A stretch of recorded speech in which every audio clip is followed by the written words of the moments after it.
توجه! این برنامه شامل صحنه‌هایی است که ممکن است برای همه مناسب نباشد.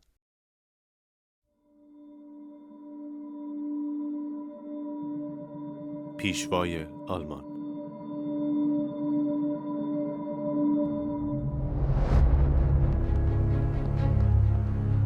آلمان کجا بود و به کجا رسید؟ در کتاب‌های تاریخی درباره جنایت‌های حزب نازی می‌خونم و شخصیتی به نام هیتلر. از سقوط و شکست این سرزمین در جنگ جهانی دوم تا اردوگاه‌های مرگ و کوره‌های آدمسوزی.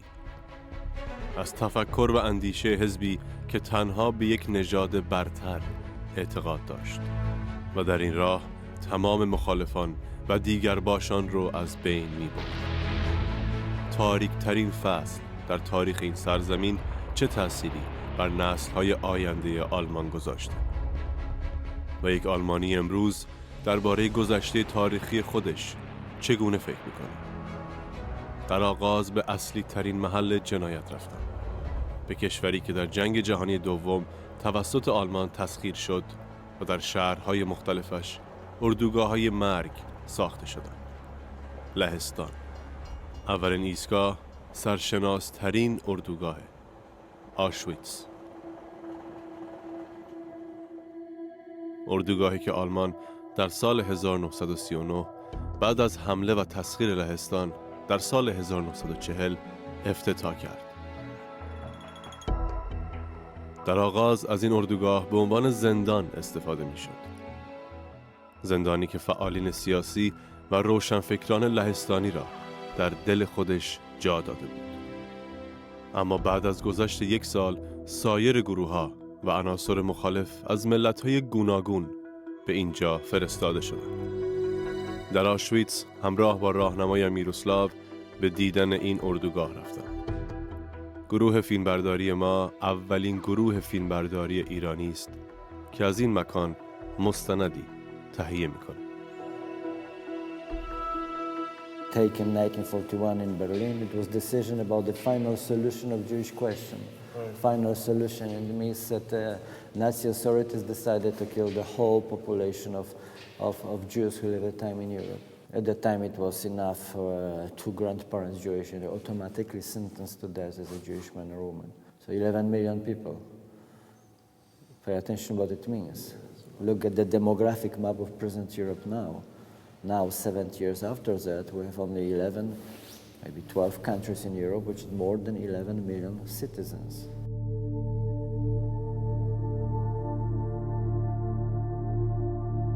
Most of the camp's documents were burnt, destroyed by assessment, disowned the rest. Some of them are very interesting. For example, he was deported from Salonika in Greece. He was Turkish citizen. Yes, Turkish. But Turkey was a neutral country at the time. But you see, he was apprehended in Paris. Nose, is that nose?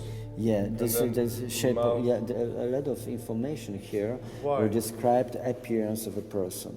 There were no pictures of that? Yeah, not all prisoners were photographed. But why would they sort of describe their... You see, in the case of escape, or it was just... Oh, okay. Yeah, so you see there is information about color of hair, color of eyes, there's information how many teeth have you lost. Ohren, is that ear? Yeah. So it says normal ear, Yeah. but this one, is that... No, that's interesting. در ادامه بازدیدم و در یکی از اتاقها با انبوهی از موهای تراشیده شده زنان روبرو شدم. زنانی که در همان سالهای جنگ در این اردوگاه جان باخته بودند. Yeah, there are two tones of long women's hair. Real hair, which is cut off the heads of victims of the gas chambers in autumn 1944. So it is about 2,000 kilograms of hair. So it is estimated that maybe 40,000, 50,000 human beings. And they use the hair to make... The hair after disinfection, after washing, was shipped to Germany for recycling.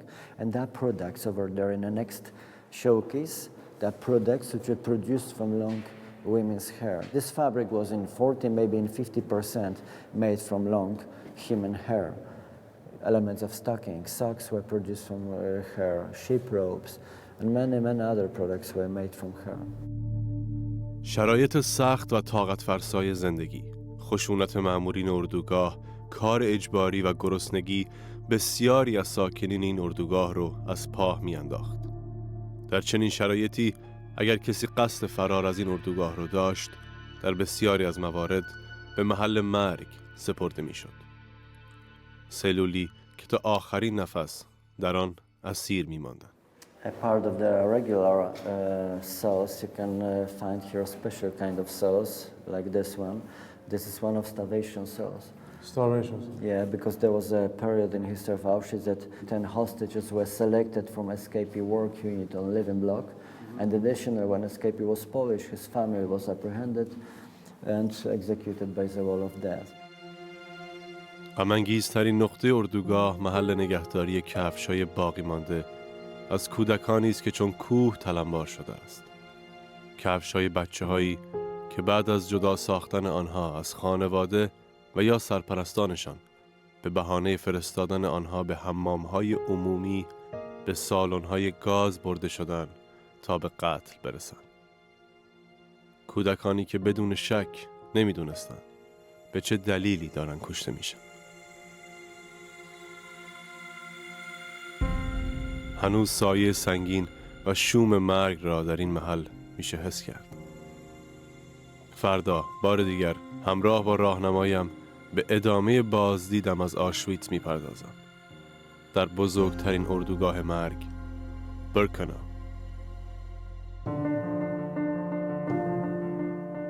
در لهستان با نیما راشدان آشنا شدم. پژوهشگر تاریخ اروپای شرقی که درباره حضور آلمان در لهستان توضیح بیشتری داد. یکی از سوالایی که طبیعتاً پیش میاد اینه که آلمانی‌ها از چه روشی استفاده می‌کردن که بخوان لهستان رو تسخیر کنن که زودتر به اهدافشون برسن؟ ببینید اینها کاملا یک نقشه از پیش تعیین شده خیلی دقیق داشتن. افراد رو بر اساس نژادشون، بر اساس ملیتشون به گروه‌های مختلف تقسیم بندی کرده بودن و زمانی که وارد شدن یکی از بزرگترین موانعی که جلوی راه اینها بوده برای اینکه بتونن یک ایدئولوژی تمامیت‌خواه نژاد پرست رو اینجا تحمیل کنن روی مردم این بوده که به هر حال طبقات نخبه وجود داشته، نویسندگان وجود داشتن، اساتید دانشگاه وجود داشتن، آدم‌های منتقد و معترض وجود داشتن. مثلا در همین کراکوف اساتید دانشگاه 7000 نفر رو میارن و رسما نابود میکنن، میفرستن اردوگاه‌های مرگ جای مختلف. فکر میکنن که اگر مثلا شما بیان طبقات نخبه یک کشور رو نابود کنید، مردم عادی مقاومت آنچنانی دیگه نمیکنن. و میشه گفت که درست گمان کرده بودن. این عکس‌ها مربوط به چه زمانیه؟ ببینید یکی از برنامه‌ای که اینها داشتن این بود که اساساً وجود شهری قبل از اشغال رو بیان انکار کنن. بنابراین همینطوری که می‌بینید تمام نمادهایی رو که مال قبل از اشغال شهرها بوده رو میان تخریب میکنن. خیلی با اصرار اسم خیابون‌ها رو عوض میکنن. هر چیزی رو که تاریخ نامیده میشه برای قبل از ورود آلمانیا و اشغال شهر رو نابود میکنن تا بگن ابتدای تاریخ از جایی بوده که ما اومدیم اینجا و داریم یک شهر جدید رو شروع میکنیم. میخوان یک به هر حال شهر آلمانی تحت اشغال بنا شده بر اساس ایدئولوژی نژادپرست تمامیت‌خواه نازی بسازن.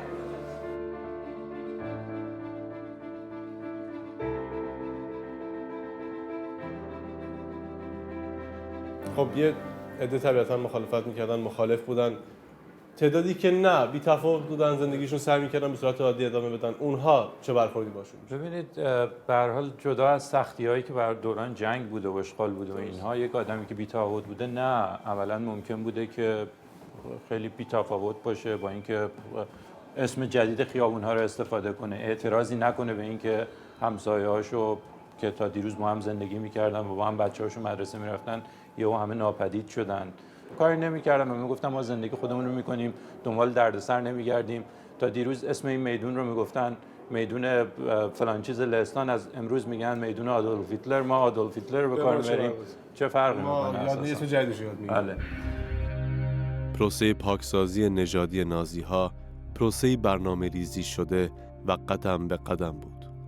پیش از به راه انداختن اردوگاه‌های مرگ، نازی‌ها یهودی‌ها، کولی‌ها و آنانی رو که از نژاد پست میپنداشتن را از خانه ها و محله های زندگیشون رانده بودن و در محوطه های محاصره شده که به گتو مشهور بود منتقل کردند. زندگی در گتوها زندگی در خور یک انسان نبود، بلکه یک مرگ تدریجی و خفتوار بود. فقر، بیماری و گرسنگی در گتوها بیداد می‌کرد. اما مرگ تدریجی انسان‌هایی که نازی‌ها آنان را نژاد پست می‌دانستند برای آنان کافی نبود. آنها به دنبال سریع‌ترین و کارآمدترین شیوه قتل عام بودند. حتی دیگه اون شانسی رو که کار کردن بتونه کمک کنه به فرد برای اینکه زنده بمونه هم دیگه نداشتن. در یه مقطع اومدن و تقریبا کل گتو رو تخلیه کردن. افراد رو هم از کسی که کار میکرد یا کسی که کار نمیکرد، بچه و همه اینها رو ترانسپورت کردن و تقریبا تمام جمعیت تمام شد، فرستادن آشویتس و اردوگاه دیگه از بین. وقتی به اهالی گتو گفته میشد که آنان رو به اردوگاه‌های کار منتقل می‌کنن، اکثر آنها بر این باور بودند که در اون اردوگاه‌ها زندگی بهتری خواهند داشت، چرا که هرگز باور نمی‌کردند زندگی از اینی که هست بدتر هم بشه.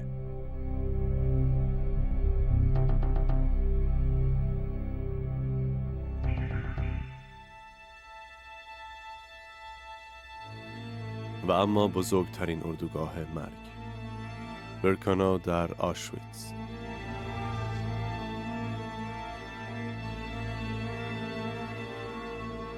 در اینجا بیش از 1 میلیون انسان توسط نازی ها کشته و سرانجام خاکستر شدند.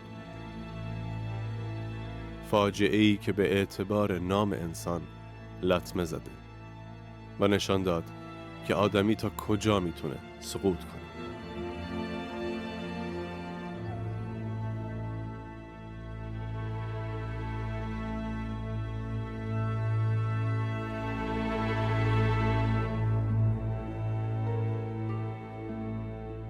انسان به انسان در اینجا چه کرد؟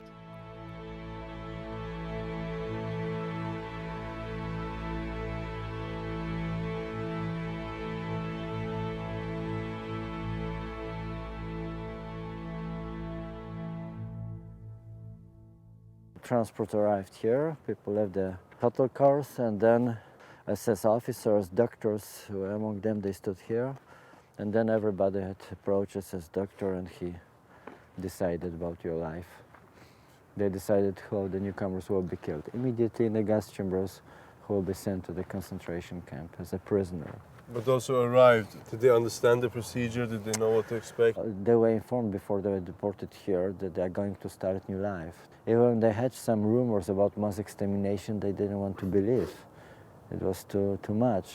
It's difficult to believe in news that it is possible to kill 2,000 people during 10 minutes like insects by pesticide without any reason. Women, children, innocent people. It was too hard. This part of the camp is completely different than the first part of Auschwitz. It is about 30 times larger than Auschwitz I. And as you see, it is much more temporary, much more provisional camp than Auschwitz I. And at the end of the platform, there were two biggest gas chambers and crematoria, number 2 and 3. Right here? Yes, straight on the left and right side. And 2 more gas chambers and crematoria were located on the verge of the birchwood over there. And in the depth of the forest were the first temporary gas chambers located. Bodies of victims were at the time cremated on the pyres in the open air. زندانیان به 2 بخش تقسیم می شدند. عده‌ای که به تشخیص پزشکان و مامورین برای کار اجباری در اردوگاه مناسب بودند و بخشی که از لحاظ جسمی ضعیفتر به نظر می رسیدند به اتاقهای گاز و سپس کوره ها سپرده می شدند.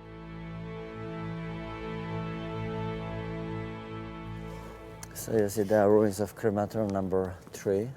Approximately 1,440 human corpses was possible to cremate for 24 hours in this crematorium. It was impossible to see from outside what happened here.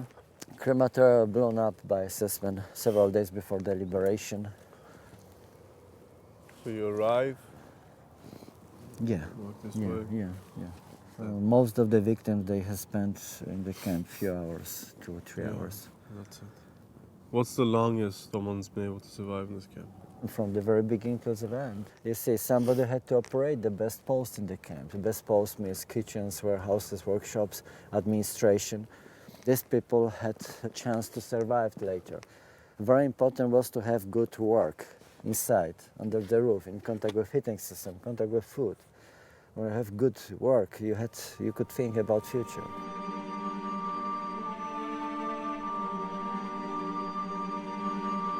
So you can imagine the reaction of people who entered the shower room and then they realized that they are deceived, that it is finished, the end of life. Some of them try to look for relatives to say goodbye, some of them try to pray. And most of them fell into panic, into madness, into hysteria. And how long would it take for... The whole process of killing lasted, depending on the weather, from 10 minutes to 15, 20, 25 when the weather was cold like today. And what happened to the dead bodies? Bodies were, of course, twisted, covered with blood, with excrements, and then they were lifted to the higher level crematorium. They were transported to the crematorium, and there was a mortuary where bodies were looked for valuables, and then hair, long women's hair, was kind of jewels. They looked for golden elements of thieves.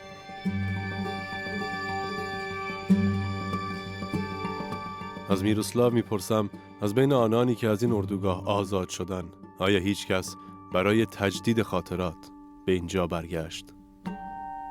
Day I met survivor who was deported from Greece. He Right. was just visitor. He showed me his camp's number. He told me that his journalist that he also mentioned that his family pointed to take shower. Whole his family was directed to take shower. He was young and he was pointed to another way with a group of young men.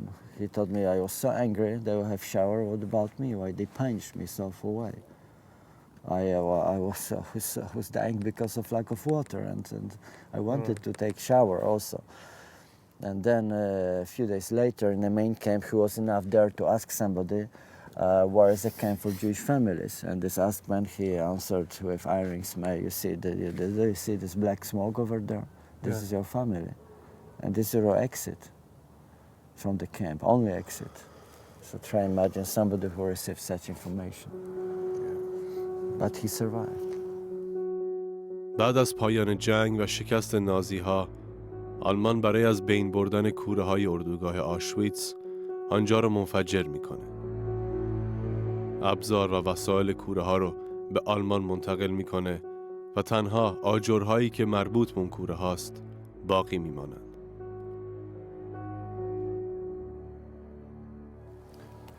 So the bricks are the only thing remaining. Yes, Everything else is ruined. yes. Equipment was shipped to Germany.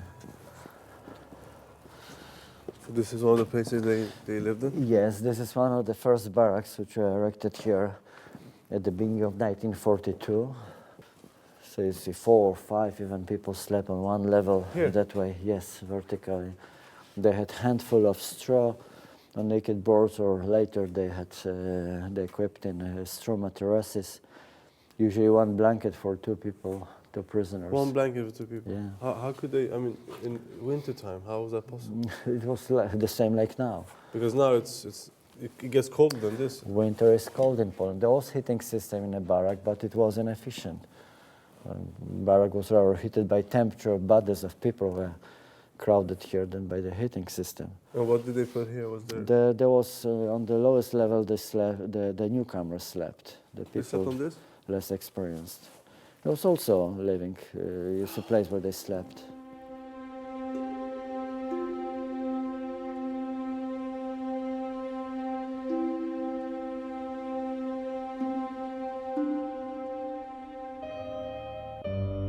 نازی‌ها تلاش کرده بودند تا از هر وسیله و روشی که امکان داره برای تحقیر و خرد کردن شخصیت زندانیان اردوگاه استفاده کنند.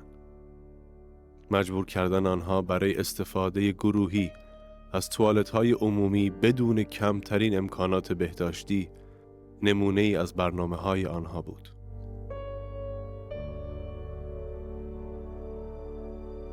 در پایان این بازدید و با دیدن عکس‌های قربانیان آشویتس، سقوط، شکست و مرگ انسانیت رو به چشم دیدم.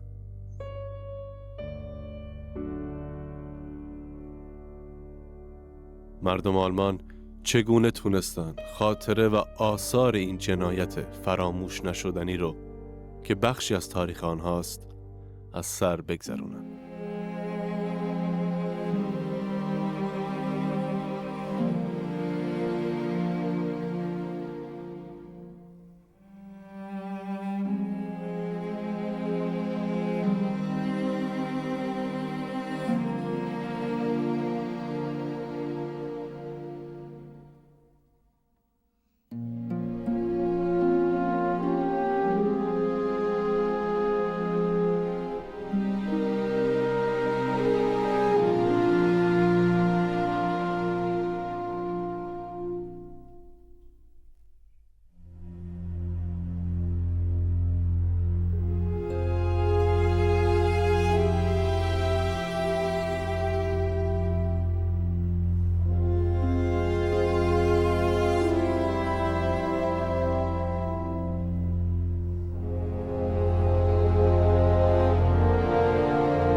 و اما شهر مونیخ، شهری که تمام ماجرا از اینجا شروع شد.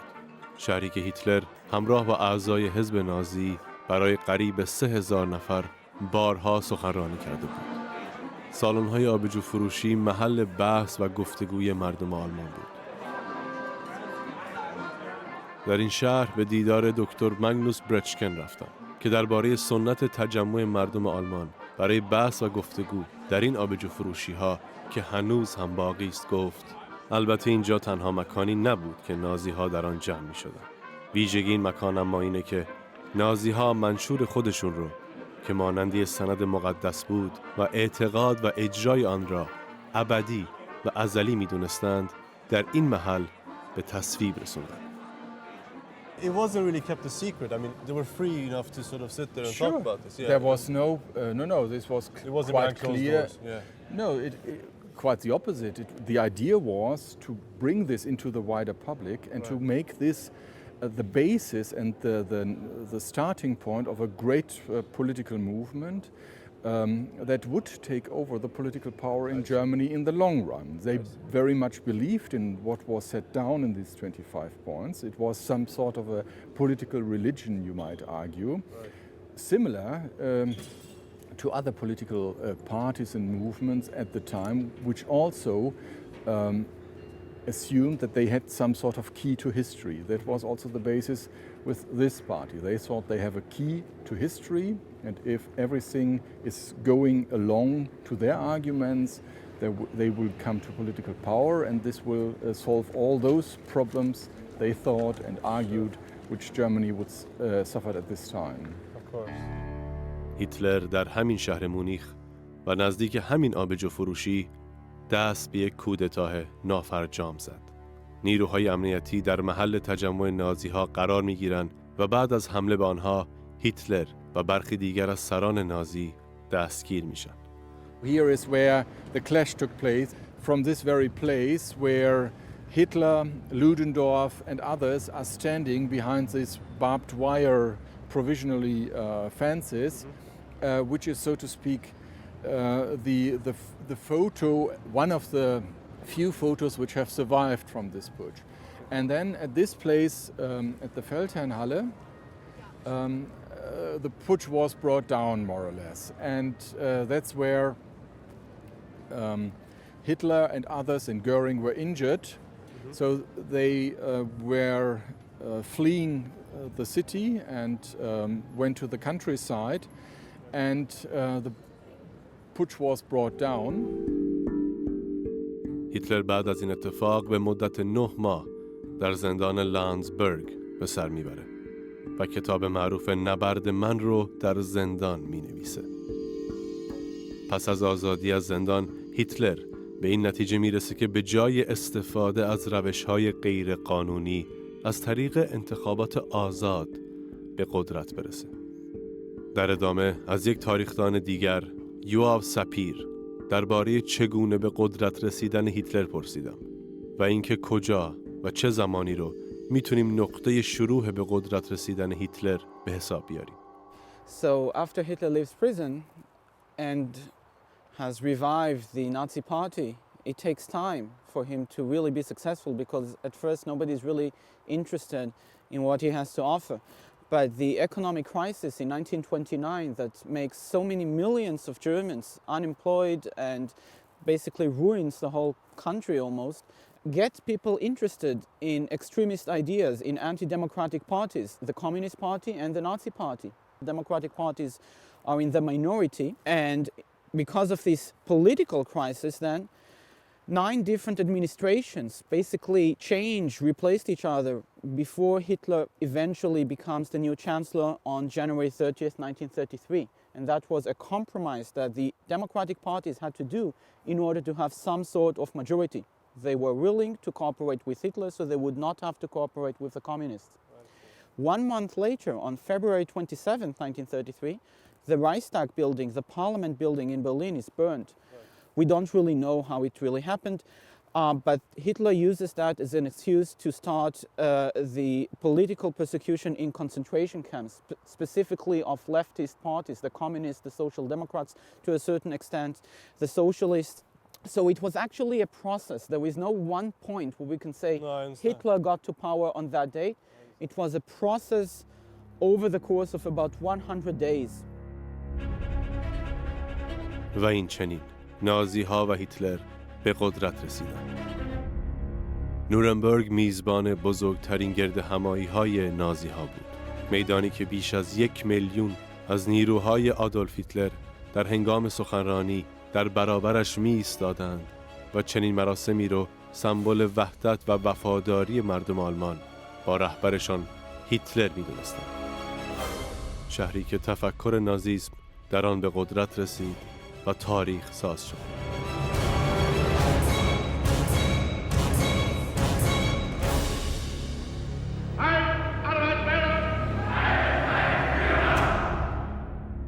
شگفت انگیزه که سرانجام در همین شهر نیورنبرگ سران و بنیانگذاران حزب نازی به دادگاهی تاریخی کشیده شدند. دادگاه نیورنبرگ.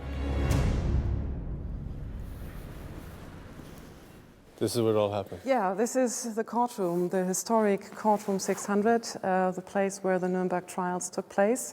So the place where from 20th of November 1945 until 1st of October 1946, the prominent international military tribunal took place. And why Nuremberg? Was there a specific reason for this city and this courtroom?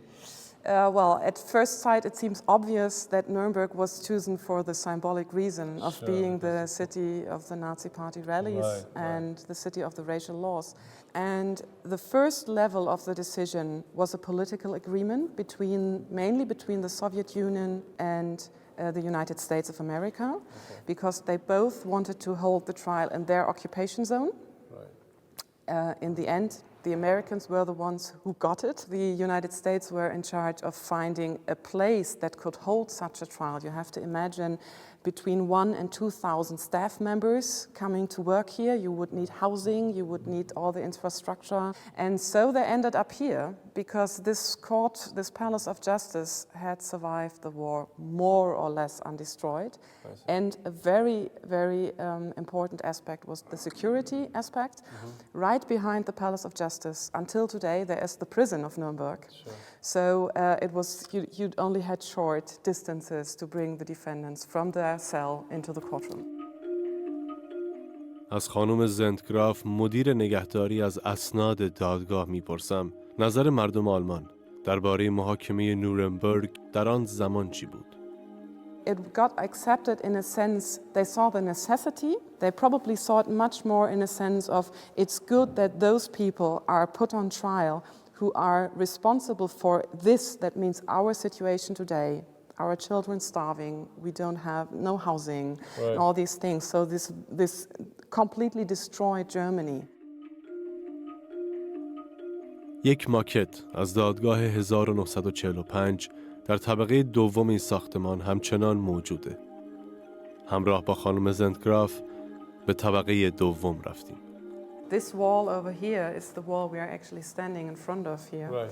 So we are now more or less in row number 4 of the visitors' balcony, where there were another 130 seats up here. Just in front of it, there was the screen. So what you see there at the front wall, there was a screen, and that's where they showed, for example, these prominent films of evidence like Nazi concentration camps and the Nazi plan. So pictures that all of us know. Would the leaders be embarrassed in the courtroom, sitting there and going, yeah, we did that, or would they still, keep face? When they showed this film evidence, especially during the screening of Nazi concentration camps, the complete courtroom was dark, of course, for the screening, but they had a few spotlights on the top in the dock. So you could only see the defendants and their reactions. And the reason was not for security, which might be possible, but it was in fact to see their reactions. Yeah, that must have been so interesting. And the reaction was very difficult. Some of them, actually not watching. And then, but also others really, really crying and really shocked and completely emotionally. Even them, huh? Yes.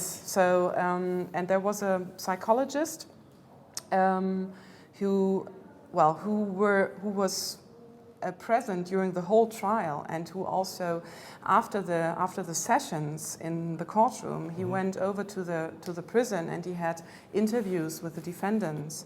So there is.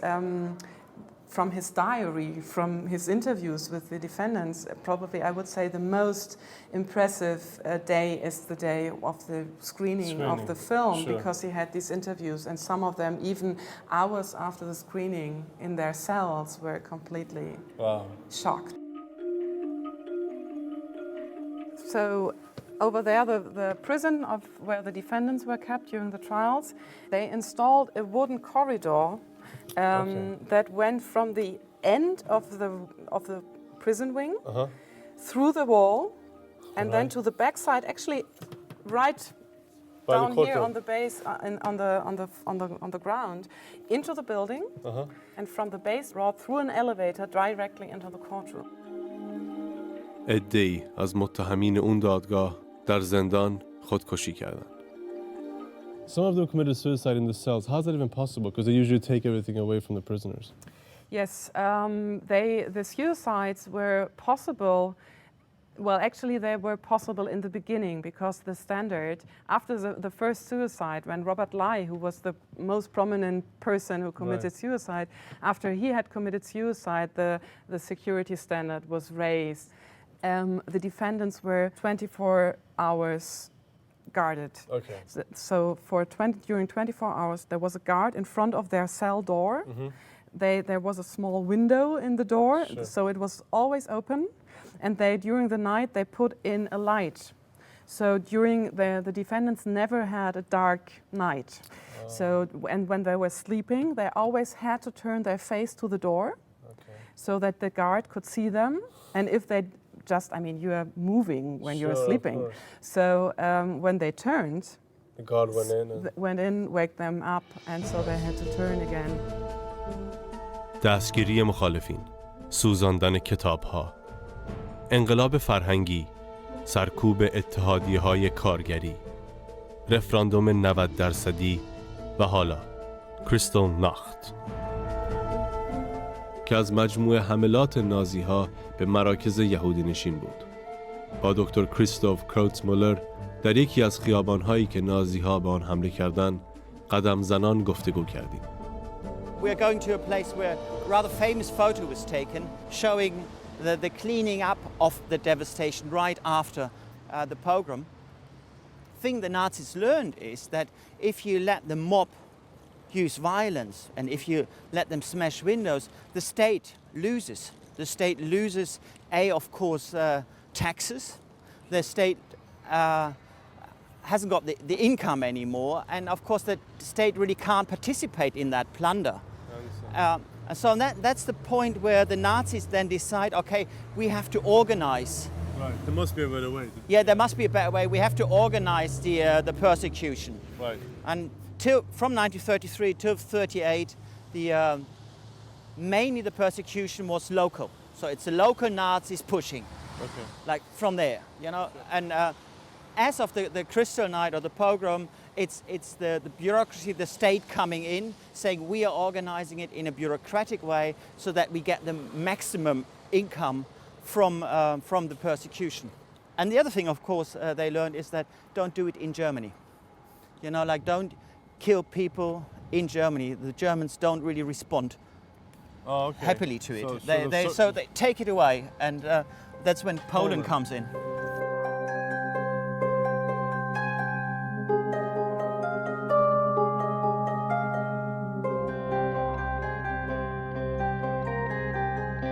This is down this street, and you can see this man just on Thursday, the 10th of November. So like trying to clear up the rubble on the street of a shop which used to sell bed and linen wares. I see. And that's the same man then in the window, and you can see like it's the shop's called Kaliski, and that shop was selling beds, and you can see a bed store. Yeah. Shopping and culture went together, so it was not only shops here, but theaters and you know cabarets and bars. On this street and Kurfürstendamm. And that was behated by the Nazis. And if you look at Joseph Goebbels' diaries, like the Minister for Propaganda's diaries, he's always raving about the Kurfürstendamm Juden, the Jews from the Kudamm. Sure. He wanted to smash. So this place is in a way a symbolic place because that's what 1920s Berlin stood for, you know, modernity. But when you talk about these places, were they all owned by Jewish people, like the cabarets and stuff? Many, quite a few. Okay. Yeah, And but it was regarded as being Jewified by the Nazis in their paranoid way, you know, because it was modern, or whatever is modern, is Jewish. I see. So okay. You know, so you know, and they wanted, you know, what the Nazis, of course, were is an anti-modern movement.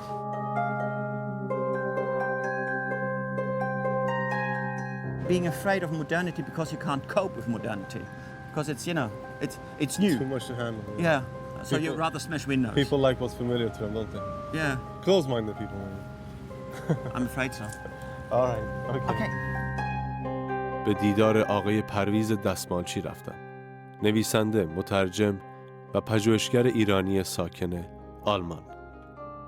یادمه که در دهه 70 که اومده بودم آلمان برای تحصیل، جنبش دانشجویی بسیار قوی به وجود اومده بود. یکی از مسائلی که این جنبش دانشجویی به عنوان نسل جدید پس از دوران جنگ مطرح می‌کرد در کل جامعه و در هر خانواده‌ای، اینا خر پدر مادرشون رو گرفته بودن که شما در دوران نازی‌ها چه می‌کردید و بایستی پاسخ بدید.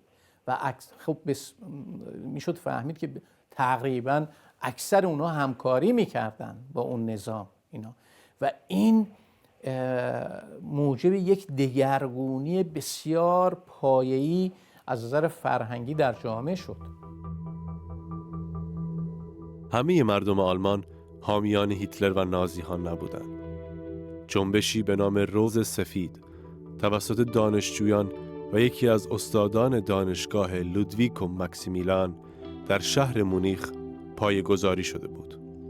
جنبشی که با حزب نازی و حضور آلمان در جنگ جهانی دوم مخالف بود. با فرزند همون استادی که از پایه‌گذاران این جنبش بود در محل دستگیری اعضای جنبش ملاقات کردم. دکتر ولفگنگ هوبر، فرزند کورت هوبر، هم امروز یکی از استادان همین دانشگاه است. This is the place where the leaflets were thrown down and where the members of the White Rose were captured by the police. Okay. So this is a rather historical place. The leaflet was thrown down from upstairs, the second floor. Okay. Yeah. And this was the last leaflet, but no, hang on. This one, the last one. So what are some of the key elements in this? Passive resistance.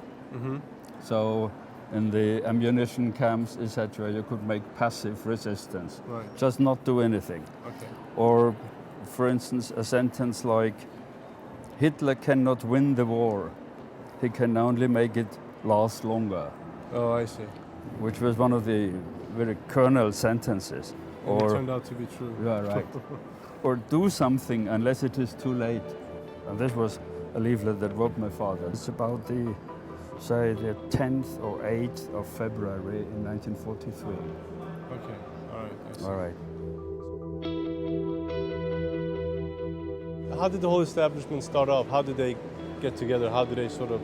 We came together much more or less accidentally. Okay. This was not, say, an organization of resistance as they had in France or sometimes in Italy. Right. In Germany, the resistance wasn't a great movement. There were resistance cells, much more isolated from each other. They didn't know very much about each other. I see. So they were fighting on their own, more or less. So the group of the White Rose were a very small group, and they were more or less isolated from the rest of the students here in the university. Why isolated? When they were executed, on the very day they were executed, there was the leader of the students, and he organized a great meeting. And they said, oh, we're so happy, these traitors are finally dead. میپرسم جامعه امروز آلمان در مقایسه با زمانی که پدر شما در همین دانشگاه تدریس می‌کرد چه تفاوت‌هایی پیدا کرده؟ Your freedom, your personal freedoms are fixed in the Constitution today. And this is the thing we could be proud of. But the Constitution is something. The first 20 articles of the Constitution, the freedom of press, very, very important. The freedom of personal opinion, freedom of religion, freedom of make assemblies, etc. The security in your home. The police is not allowed to search your home without any, without any formal permission.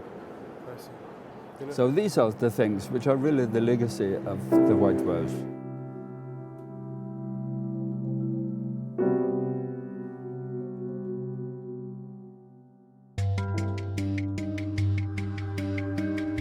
کلاس وون شتافنبرگ یکی دیگر از مخالفین هیتلر و از افسران ارتش بود که برای از میان برداشتن پیشوا طرح کشتن او را می‌ریزد.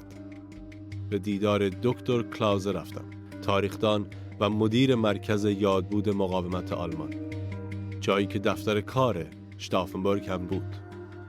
You see a very unusual picture here. It is Adolf Hitler, and this is Stauffenberg, the man who is trying to kill him. Stauffenberg had the bomb with him, but he didn't have a chance to place it under Hitler's table. So as he was standing there, he had it all? He had it with him, yes. And of course, Hitler had no idea. He respected Stauffenberg as a very valiant officer who had fought and had lost much of his health, and had no idea that what Stauffenberg was going to do. But many other people, even in Hitler's headquarters, were in the conspiracy, were members of the conspiracy, and many of them then lost their lives when Hitler survived, and when the SS found out about the conspiracy. Many people were executed, military men, civil servants, church ministers, and others. This was really an elite of Germany, those who saw the evil of the Third Reich and wanted to terminate the Holocaust. اگرچه او تنها کسی نبود که فکر به قتل رساندن هیتلر را در سر داشت، دیگران هم در این فکر بودند. Hitler survived many attempts at his life. Many people think that Hitler was something like protected by the devil. Right. Think of 1939. In November 1939, long before the Holocaust started, a loner, a lone conspirator that is Georg Elser. این نقشه میکشه اونجایی رو که در مونیخ هیتلر و سران حزب نازیسم جمع میشدن و هیتلر سخنرانی میکرد، در اونجا یه بمب کار بذاره و میره اونجا 1 ماه هم به طور مخفی در اون محل میمونه، میخواسته هیتلر رو بکشه به دلیل اینکه مخالف سیاست‌های جنگی هیتلر بوده. فقط بدشانسی که میاره هوا خیلی بد بوده و هیتلر تصمیم میگیره به جای اینکه با هواپیما از مونیخ به برلین برگرده با قطار برگرده. در نتیجه جلسه رو یه ذره زودتر شروع میکنن و از طرف دیگه هم هیتلر هم به اندازه همیشگیش صحبت نمیکنه، 1 ربع کمتر صحبت میکنه، بعد جلسه رو ترک میکنه. بعد که جلسه رو ترک میکنه حدود 1 ربع بعد بمب منفجر میشه و از مجموعه 200 نفر از سران حزب نازیست که اونجا بودن 8 تاشون کشته میشن، عده زیادی زخمی میشن، ولی هیتلر جان سالم به در میبره. آدولف هیتلر رهبر حزب نازی در پایان جنگ و در شامگاه 30 آوریل 1945 با خوردن قرص سیانور و شلیک گلوله‌ای در سر خود به زندگیش پایان داد. عده‌ای از سران حزب نازی بعد از دستگیری محاکمه شدند و به زندان رفتند. اما سرنوشت نسل‌های بعد چه بود؟ به دیدار نقاشی که پدر بزرگش از مأموران حزب نازی بود رفتند. ماریا مادر یک کودک عقب مانده ذهنی است که اگر در همان زمان به دنیا آمده بود توسط نازی‌ها به دلیل عقب ماندگی به قتل می‌رسید. درباره پدر بزرگش، هنرش و دخترش پرسیدم. Ich habe meinen Großvater nicht gekannt, noch nie gesehen und nie erlebt. Ich habe von Kriegsszenen geträumt und dann diese Bilder gemalt. Und als ich mit diesen Bildern fertig war, kam von meiner Familie Nachricht von meinem Großvater. Und zwar, dass er bei der SS war, im Lager Mauthausen, im KZ Mauthausen. Also meine Tochter ist behindert, sie lebt im Rollstuhl und sie wäre bei Hitlers Zeiten vergast worden. Und das war für mich ein Schock im Grunde, dass mein Großvater da an diesem Regime, ein Teil dieses Regimes war.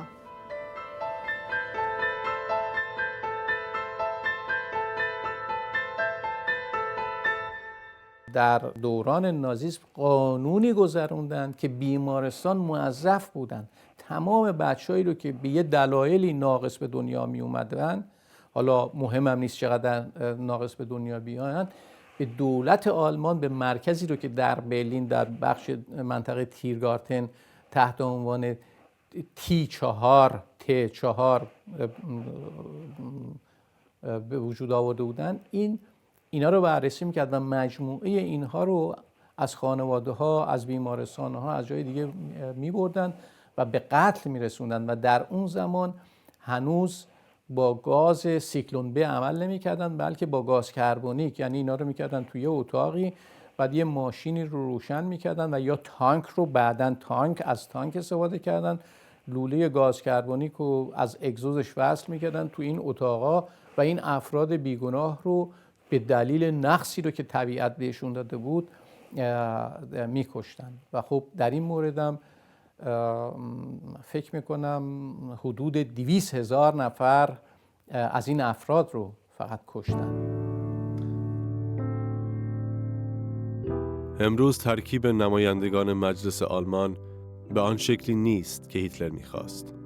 نوریپور شهروند آلمانی ایرانی تبار است که عضو پارلمان این کشوره. از او درباره نظر مردم آلمان در خصوص گذشته این کشور پرسیدم. تمام قانون اساسی آلمان چکیده چیزی که این کشور یاد گرفته. کل قانون اساسی این کشور واسه این نوشته شده که این دیگه همچین چیزی دیگه تکرار نشه. تاریخ تکرار نشه. بله دیگه تاریخ تکرار نشه، دیگه همچین جنگی نباشه و همچین جنایتی در این کشور دیگه تکرار نشه. بعد نمادهایی که سمبل همین حزب نازی بود. امروز گوی قدغن در آلمان. بله. چرا؟ برای اینکه ببینید در این کشور ما مثلا 6 میلیون کلیمی بودن که کشته شدن از طرف نازی‌ها و امروز چند هزار نفر بیشتر دیگه نیستن و برای اونا خب مشخص خیلی سخته این سمبولای ببینن که سمبول این جنایت رو ببینن. البته فقط کلیمی‌ها نبودن، هر کسی که نازی نبود در خطر بود. خیلی کشته شدن، زندانیای سیاسی کشته شدن. هر کسی که نازی نبود و راضی نبود با نازی‌ها خب کشته شدن و برای اونا و برای کسایی که زنده موندن و برای خانواده اونا خب فوق‌العاده سخته همچین سمبولایی ببینن. در ادامه از آقای نوریپور پرسیدم که آلمانی‌ها از این تجربه تلخ به چه نتیجه‌ای رسیدن؟ خوشبختانه آخر به این نتیجه رسیدن که نژاد مهمترین چیز نیست و مهمترین چیز برای آلمانی بودن نیست و ایرانی‌ها اینجا هستن که آلمانی شدن، ایرانی هستن و آلمانی هستن، کسایی هستن که از ترکیه اومدن، از تمام کشورهای دنیا آدم‌ها اومدن اینجا و تونستن آلمانی بشن و جزو این جامعه بشن. کلاس ریمر زندگی پرفراز و نشیبی داشته. 7 ساله بود که شاهد کریستال ناخت و حمله نازی‌ها به مغازه والدین دوست یهودی شد. در 10 سالگی به جوانان هیتلری پیوست و پس از پایان جنگ و شکست آلمان ساکن آلمان شرقی شد. ولی چون زندگی در نظام کمونیستی براش غیر قابل تحمل بود، تنها با یک دست لباس و کیف دستیش به آلمان غربی فرار کرد. کلاس ریمر تجربه زندگی در 3 نظام مختلف رو داشته: نازیسم هیتلر، کمونیسم و دموکراسی. از او پرسیدم که نگاهش به آلمان امروز و نسلی که آینده این کشور رو خواهد ساخت چیست. Den jungen Leuten von heute kann ich nur sagen, seid kritisch, bedenkt, dass die Fehler von gestern nicht wieder gemacht werden, denn diese Art und Weise zu regieren und sich auf den starken Mann zu verlassen, ist total verkehrt, ist idiotisch, führt ins Verderben. Seid kritisch, aber respektiert andere Meinungen und tut alles, um Menschen, die auf dem falschen Wege sind, davon abzuhalten. Versucht sie zu überzeugen, aber mit friedlichen Mitteln. تاریخ هر کشوری رو مردم اون کشور می سازن و جوانان هر سرزمین نقشی سازنده و تأثیرگذار خواهند داشت. آنها بر اساس تجربه و آگاهی تاریخی گذشته کشورشون زندگی و آینده رو بنا می کنن. به یکی از مدارس شهر برلین رفتم و با کمک معلم تاریخ آن مدرسه با چند تن از دانش آموزان گفتگو کردم. Sehen die Person Hitler halt nicht als irgendein heroisches Idealbild von Diktator, sondern wir setzen uns kritisch mit der NS-Zeit auseinander und ja, in den großen Teilen von unserer Schülerschaft denken wir auch, dass Hitler nicht so gut ankam bei uns. Auch, dass halt die Zeit, also dass halt auch die Deutschen an sich, das deutsche Volk halt damals auch eine sehr starke Verantwortung getragen hat für die Dinge, die geschehen sind. Wir haben jetzt letztens gerade über den Widerstand geredet und dass er halt sehr gering war und auch nur in den also 0,1% in der deutschen Bevölkerung vertreten war. Das heißt so gut wie gar kein Widerstand. I don't know how many of you are familiar with the White Rose Resistance, the students that sort of stood against this movement. The question is basically, if you were living in that era, would you see yourself joining? Which way would you go?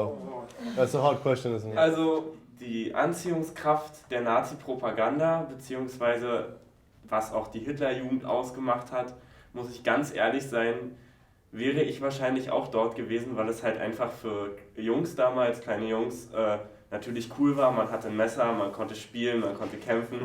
Es war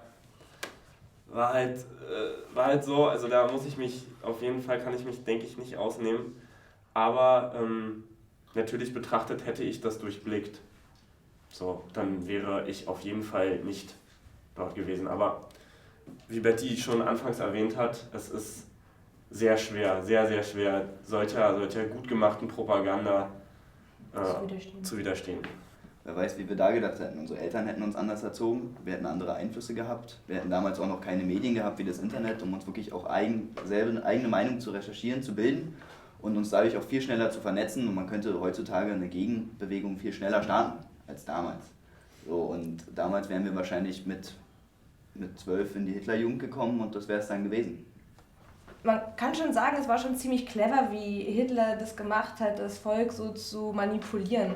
Und deswegen, ja, es ist schwierig, die Frage zu beantworten. Ich wünschte mir, ich könnte sagen, so nein, ich wäre sofort im Widerstand gewesen und hätte alles getan, damit das verhindert wird. Aber ich glaube, ich wäre auch Nazi-Anhängerin geworden, einfach weil man zu dem Zeitpunkt so erzogen wurde, weil es alle gemacht haben, alle, die sich dagegen gewehrt haben, wurden brutalst zurückgewiesen. Man hätte einfach Angst gehabt. Also ich hätte Angst gehabt und wäre wahrscheinlich einfach aus Selbstschutz wäre ich mitgelaufen. Obwohl ich es mir nicht wünschen würde jetzt heutzutage. معلم این کلاس زمانی که خودش دانش آموز بود در آلمان شرقی زندگی می‌کرد. از او می‌پرسم محتوای کتاب‌های درسی امروز چه تفاوتی با گذشته داره؟ In der DDR hat man sehr viel Wissen vermittelt, also Inhalte.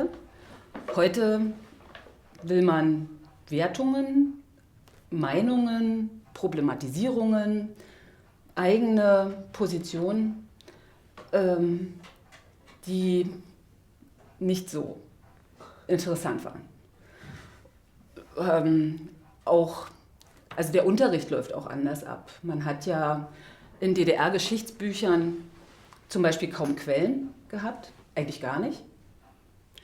Und heute läuft alles über Quellen. Quellenkritik, Selbsterarbeiten, was hat Hitler gesagt, wie wirkt das auf mich? So eine Materialien wurden nicht verwendet. Ich kenne Mögen Hitler, um nicht zu sagen, ich kenne niemanden, der mit Hitler sympathisiert hat, also jetzt aus meiner Generation.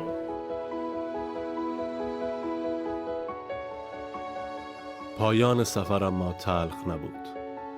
چرا که کشور بعد از شکست و ویرانی کامل از دل خاکستر خودش بلند شد و همون کشور امروز یکی از قدرتمندترین کشورهای دنیاست و دیگر دیواری بین غرب و شرقش وجود نداره و تمام شهروندانش با یکدیگر برابرند. اما تلخه که امروز در برخی از کشورهای جهان قدرت‌های ضد انسانی همچنان وجود دارند و بر اساس تفکری که میگه چون مثل من نیستی پس نباش حکومت میکنن. در آلمان اما دیگر کسانی که کتاب‌ها رو به آتش میکشیدن حکومت نمیکنن و امروز در کتاب‌های آموزشی آنها حافظه تاریخی مردمان اون کشور تقویت میشه تا جوانان بخونن، بپرسن و بدونن که از کجا به اینجا رسیدن. مردم آلمان تاریخ خودشون رو فراموش نکردن و به خوبی میدونن که از کجا به اینجا رسیدن.